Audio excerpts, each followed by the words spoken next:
Welcome back to our second presentation on the IFC Talks, our fourth annual IFC Talks. It's titled JAMP Transformational Treatment and the Archetypes, You Can't See Me. Our second speaker that we're interviewing today is Marti Murphy. And Marti has presented in the past, but she is going to tell us about what she's going to present on, and we're going to go from there. Christy, how are you doing today? Hi, doing quite well. I'm excited to have Marti here with us.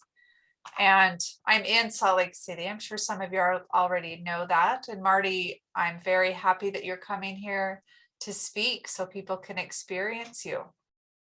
Thanks, Christy. Yep, been to Salt Lake many times and with Christy. Yeah. So I somehow said the second speaker. I mean, our second video. She's Right. not our second Right. speaker. Exactly. So, Marti, you want to tell us a little bit about what you're going to present at the conference? Yeah, what I really want to talk about, I do tapping, and I've been trained in JAMP, and talking to you about it, Dr. Lahab, like melding those two together.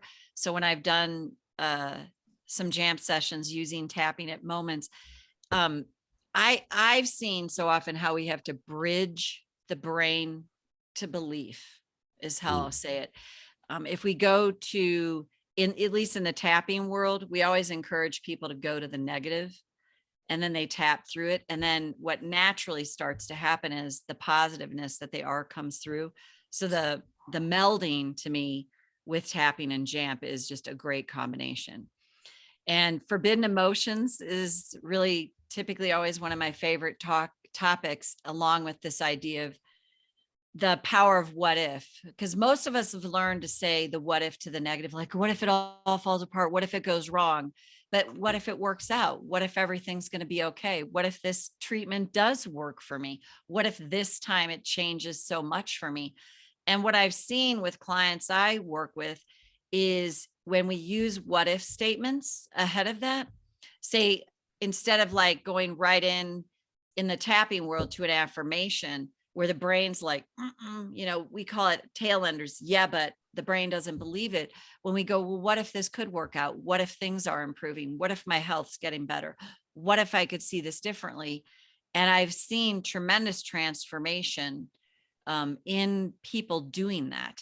But it eases the brain to believe it more. So they start to go, wow, that actually feels true to me. And what I've done with JAMP, with your permission, Dr. Lahab, is when I've done those sessions with people and they're like, I'm not believing this. And I'll go, what if I could believe this? What if it could be okay? What if this will work out for me? What if I am, what if I am love? What if I am lovable? And use those and use the what ifs. I find in where people have such a huge resistance to it, it calms them. It calms the nervous system. And then the brain starts to buy it and believe it. And it helps them. So I could talk all day about that. Well, that's great. Your book is Forbidden Emotions. You want to talk a little bit about that? Yeah, I wrote the book. It took me like 10 years. I had the idea, and then it took me 10 years. So I want to say to anybody that has an idea, if you're like, oh, that ship has sailed. No, it hasn't. I thought about it for 10 years and finally got a book coach because I was ready. I was ready to write it. And the idea, it's the culmination of what I've seen in the thousands of tapping sessions that I had done before I, ever learned JAMP, was that people, there's emotions that we say are okay. They're acceptable to feel. And there's emotions we say, no, that's off limits. That's forbidden. I'm not supposed to feel it. We live in a culture and a society too, that they kind of like you to get over things really fast, like grief, like, oh, come on, it's been a year or it's been 3 months. And instead of knowing everybody's different. And I often see this, I'll go to gender differences. Anger for women, I've noticed in my work, and sadness for men. Sadness for men seems to be way more forbidden. Anger for women seems to be way more forbidden. And then all of them can be forbidden for all of us. And yet I go, why were we born with this amazing palette of emotions if we weren't meant to feel them? The problem is when we suppress them, as I see it, that we don't complete an emotion. We don't allow the completion of that. And that's when that gets stuck in our nervous system. And I'll just give a quick example. I had a incident, Christy knows about this, that happened last weekend. And I was on the phone with someone attempting to kind of work something out. And it was not going well at all. What I realized is I'm trying to talk to someone that's not able to meet me in the middle. And it literally, I would use the word, it was a pretty abusive, I want to say conversation, but I was just like, this was all flooding me. And to your point, Dr. Lahab, my complex got activated. And my little kid is like freaking out. And what I did then after that, I FU tapped quite a bit because I needed to do that. And I just have let myself have, I let myself feel the trauma, the triggering, and like, oh my God, I just felt it just floated me back to Catholic school when I'm like, oh, I'm not supposed, I must have done something wrong. And when I got through that and realized I didn't do anything wrong, this person was triggered. And as I was able to then let my rage come up and the injustice and work through that, I've calmed down more every day about it. And I've just come to realize this is not someone that I can reach the olive branch out to try and rectify. And I think we become more emotionally fit when we don't make any emotion wrong. It's what we do with an emotion that we suppress that can be the problem, like road rage or domestic violence, things like that. But when we find this way to fully express it, that's what I love about JAMP is people get to go into this and get the interruptions of the thought patterns, and it really helps. So forbidden emotions, yeah, they're all good. Christy, And we all have them. Yes. Christy, you want to ask some questions of Marty? Yeah. So Marty, you had mentioned physical or emotional fitness. Yeah. I like that term. And it sounds like part of what that is as those forbidden emotion comes up, you're practicing working out as you would at the gym, lifting a weight. You're practicing expressing that. And so great word, practicing. Yeah. And Yeah. I think that what I do love about your work is how you're able to help us reframe one of those forbidden emotions in a way that is acceptable and acceptable in just how we say it to ourselves, not to other people. Oh my gosh. And it creates a lot more space. Yeah. And the emotional fitness is great in that I'm just thinking, I went to the gym this morning and I was able to lift a little bit heavier today, practicing that. And that's exactly what you're talking about, is how can I behave and come to the table in a different way? Yeah. When a trigger comes up, when we're activated, that is healthier, brings more awareness. Yes. And could you talk a little bit more about that? Yeah. Well, I want to say this about what you're saying, Christy, is I think the personal development world, though well-meaning, actually kind of misses the boat in a lot of ways. I mean, not everything about it, but it's like, there's all those pithy quotes like, just do it, put your big girl or big boy pants on and, just let that go. Or what's the one? Let go, let God. Okay. Yeah. How do I do that? Because we would. Yeah. How do I do that? Like, great, but how? You don't think I've tried that kind of thing? Yeah. And what I think that ends up doing is, I know it did for me, is it kind of re-traumatizes us when it's like, oh, I especially throw in the law of attraction world, thoughts are things, which I believe to a degree, but it's like, if you keep thinking that thought, you're going to attract it. And it's devoid of the idea of like paragda karma, like we have a soul curriculum. We come in with life lessons, and not that we're being tested, because I don't believe that either. It's like, I've got these experiences that are happening, Am I shaming myself out of my emotions, or can I reframe that so that I'm okay with however I'm feeling? Because let me tell you, I was nursing some serious revenge fantasies over the like after that whole happened. I was like, oh, and you know how it is. You're like, oh, and I should have said this, but I let myself have them. In the past, I would have been like, oh, I shouldn't think that way about it. But I literally nursed them and tapped through them. And I'm like, oh, it just felt so like cathartic. And I let it out, and it was like, great. And now I find that resentment, that rage, I'll have moments where something comes up, but it just keeps dissipating because I'm not making myself wrong about how I feel that way. And I think that's the problem. We learn to make ourselves wrong often for whatever emotion we're feeling, because it's forbidden, it's off limits. You should be the first to forgive. Oh my God. And you're in the middle of like a rage fantasy, and you're like, I can't forgive. It's too soon. I'm not even close to ready for that. A rage fantasy. Love that term too. Absolutely. That's called complete activation of the complex.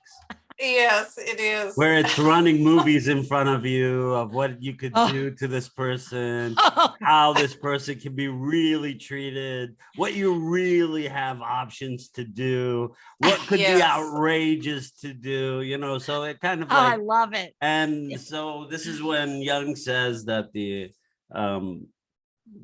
complex is fueled by nuclear energy. It has a nuclear core to it. That it just that is keeps so the true. energy. The more the fantasies go, the more the energy is extended, and the longer the complex keeps hold. You know, so disengaging from the complex, it's hard to disengage because it's feeding us. Yes. It's constantly coming back and saying, hey, what about this? You know, why would you want to say okay about this guy? Why would you want to let it go? You don't want to let it go. I know you don't want to let go. You know you don't want to. So, and then you get caught up and you're like arguing with yourself. You're right. I'm not letting it go. Oh my God, I'm gonna hold on to this. Yep. That's why I love the FU tapping, because I just get to have it, and then I'm doing something like much like JAMP to like shift that energy. I'm not, you know, I'm in like 5 months from now, I'm like, you know, like you talk about full activation, at least that nuclear energy starts to subside. But oh my God, that's the perfect word. Yeah. It's the perfect term. Yeah. Pretty nuclear. Yeah. When I'm in the midst of it. So what you're saying, so the tapping, which is a great addition to JAMP, it can be used with or by itself. Absolutely. And the tapping, what it does is it also deactivates the parasympathetic system and helps you release the because you're in the clutches of the complex, so you're basically trying to wiggle out. You're trying to you're trying to drag yourself out, and it pulls you back in and says, really, you're gonna let it go that easily? So it's gonna try to pull you back in. It's like, we still haven't even talked about it. It just happened this morning. Right. So what you're doing is you're calming your own parasympathetic system so the lizard brain can let it go. Yes. So because then the complex, or, you know, what is the complex? The complex in your case is like, you know, I felt like I was in Catholic school again, and I was this little schoolgirl and terrified of what the nuns are going to do to me, and I have no power. Exactly. And so the less power that the complex feels it has, the more enraged it is. Mm-hmm. So if there's a sense of I've lost my power, the complex is more enraged. It's like, this is unbelievable. Yeah. They treat you like a child. You are not a child. Why would they talk to you this way? And so even when you're trying to like wiggle out, as you put it, you're trying to wiggle out. So what happens is like it pull you back in. Okay, I mean, you can give it up, but that was humiliating, right? And then you're inflamed again because now it's like humiliating. Yes, I was humiliated. No, absolutely not. I will not take it anymore. Yeah. Oh yeah, I was coming up with all the, and I got set up for this, and you know, like but it's so true. It really is nuclear. I mean, and I have clients that they don't have the same nuclear reaction to things like that I do. Mm. I guess maybe this is part of being the warrior. Yes. Yeah. Possibly, Marty. Absolutely. Yeah. Yeah. So it's Yes, like, it has a lot to do with the archetype because the archetype is fueled by things. And that's a challenge. This is a direct challenge. That's somebody throwing the gauntlet. Somebody saying, oh yeah. it's somebody Yeah. saying, you know, can you take it? Are you going to take it? Are you going to take it? You can't say that to a warrior without provoking a fight. They're Right. not going to take it from you, of course. Yeah. Right. Yeah. Yeah. So it's just fascinating, but that's why, I mean, I think anything that we can find that really helps us deal with just our humanity, in a body, Yeah. as a human being, any of that is great. I'm going to acupuncture later today, and it's in a little while, and I just noticed like it calms my nervous system. Yes. Yes. It really does. Yeah. That's Yeah. when you could talk to yourself out of it. That's when you could Yes. say, you know, I've had enough. I'm tired. Yeah. Because it will run you ragged for a week, for 10 days. Oh yeah. And then it will spit you out and you feel like a wet piece of clothing that just hit the Yes. floor. Right. Yeah, And it's you have- nice. Good description. It really that's nails it. And it's nice to get to the other side and be like, yeah, that sucked. But okay. I'm not it only like, took a week this time. yes, exactly. Versus a year. Exactly. Yeah. Yes, Instead yes, of like, yes. I'm nursing this for Yeah. like 6 months, Yeah. That's right. That's right. And Yeah. that's the aspect of healing that is not understood. It's like, well, you know, I still get irritated by this, or I still get triggered by this. Yes, but the trigger no longer has the control that basically traps you, imprisons you for the Yeah. next 6 months or the That's the next best 3 point of all. months, because that will destroy relationships. Yes. Because you're so enraged with this person that you're taking it out on every other person who's around you, because Yep. that person is not around you. Right. So the energy is not going anywhere. It's just growing. It's like, that's and why to we your say the point, nuclear Yeah. core. yeah, that's a great point, because that's what I was experiencing. I'm like, wow, this guy is really upset about stuff that has nothing to do with me. Mm. Like this was a Yeah. buildup, and I happen to be the one that's like, hey, can we talk about this? And then bam, because Yeah. I was like, whoa, like, so it's interesting when you to be on the receiver of that, Yeah. exactly what you're saying, and go, whoa. And then to your great point is, literally there was a time I would have nursed this for 5-6 months. Well, yeah, because it would Yeah. have felt like it would have not been accessible as to why I am so enraged. Yes. You instantly identified why you were enraged. You're like, well, you know, when I was a schoolgirl and I was little and I was at the mercy of the system and the Catholic school and the nuns, I felt I was completely powerless. Oh yeah. As soon as you identified that, then you knew where it was coming from. You knew the Yeah. source of where the river started, you know, where it's coming from. So then when you see the source, you're like, oh yeah, okay. Because you can start to move away from the source. Yeah. But you Mhm. can't move away from the source if you don't see it. Right. If you think it's just righteous Yeah. rage. Right. If it's just Right. like righteous rage, it's like, well, there is no source to it. It's like the other person provoked it. And Right. therefore we can't Yeah. disengage from ourselves. Yeah. It's a great point. Yeah. Well, this is very exciting because you're going to be talking about forbidden emotions, and these are Yeah. the forbidden emotions, and the forbidden emotions are the emotions that are held by the complexes, which we'll be talking about.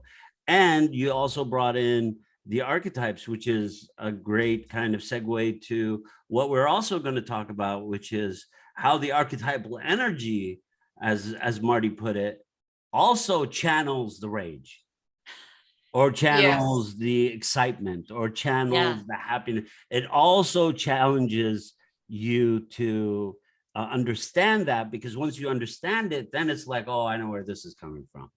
And yes, I do want to put a gauntlet in his head. I do want to push that axe.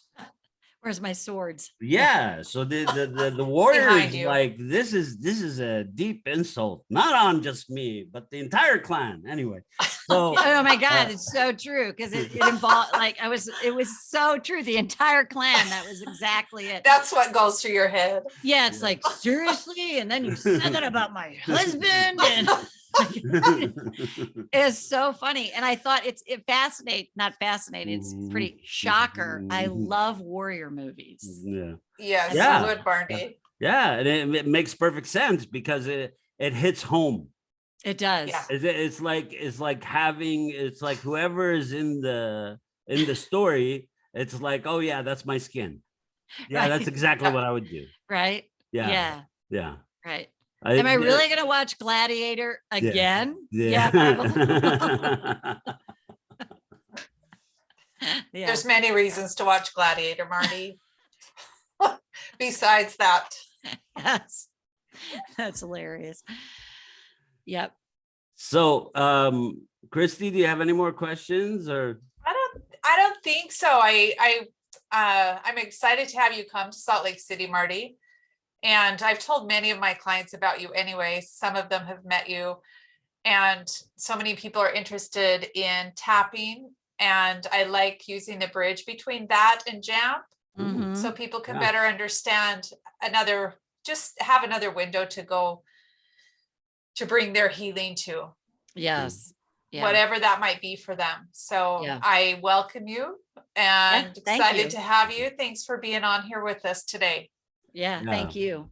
Thank you, Marty. And we will see you in Salt Lake. We're very excited to have Marty. And we Yeah. will see all of you soon.